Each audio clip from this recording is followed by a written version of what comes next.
Oi pessoal do Justificando, meu nome é Rubens Casara, eu estou aqui para falar com vocês sobre o meu novo livro, O Estado Pós-Democrático. E no que consiste o Estado pós-democrático? Se o Estado democrático de direito se caracterizava pela existência de limites rígidos ao exercício do poder, de qualquer poder, e o principal desses limites eram os direitos e garantias fundamentais, no Estado pós-democrático, esses limites desaparecem. E por quê? Porque o Estado pós-democrático é uma consequência da razão neoliberal. A razão neoliberal, entendida, como defendem Laval e Dardot, como uma nova razão de mundo, como uma maneira de ver o mundo no qual tudo e todos são tratados como mercadoria. Então, os limites típicos do constitucionalismo posterior à Segunda Guerra Mundial, esses limites são vistos como obstáculos ao mercado e à circulação das mercadorias. Logo, no Estado pós-democrático, esses limites são relativizados e afastados e, por vezes, totalmente ignorados.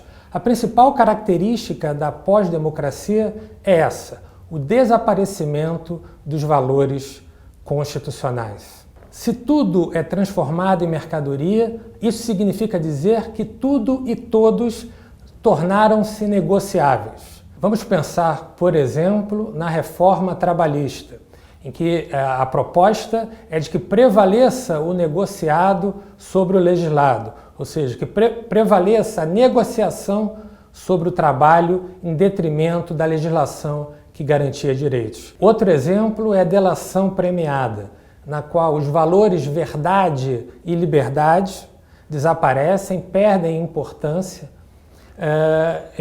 são substituídos, por exemplo, pelo valor informação, que não necessariamente guarda relação com a verdade. Se a verdade é complexa, se a verdade é, ao mesmo tempo, positividade e negatividade, a informação é mera positividade. Qual é a informação relevante na delação premiada? É a informação que confirma a hipótese acusatória. É aquela informação que é vista como uma mercadoria que confirma uma hipótese já assumida pelos atores jurídicos. Então, esse desaparecimento do valor verdade, esse desaparecimento do valor liberdade, são características típicas disso que eu tenho chamado de Estado pós-democrático. Um Estado que tem, por característica, uma aproximação que nós poderíamos chamar de pré-moderna entre poder político e poder econômico.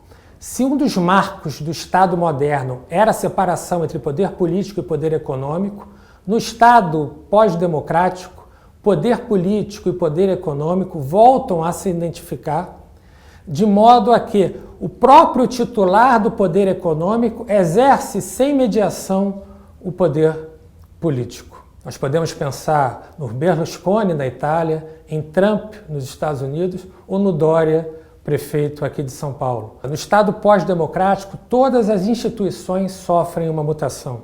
O Poder Judiciário, por exemplo, que no Estado democrático de direito funcionava como garantidor dos direitos e garantias fundamentais, como órgão que teria como função concretizar o projeto constitucional, no Estado pós-democrático ele se torna um mero homologador das expectativas do mercado.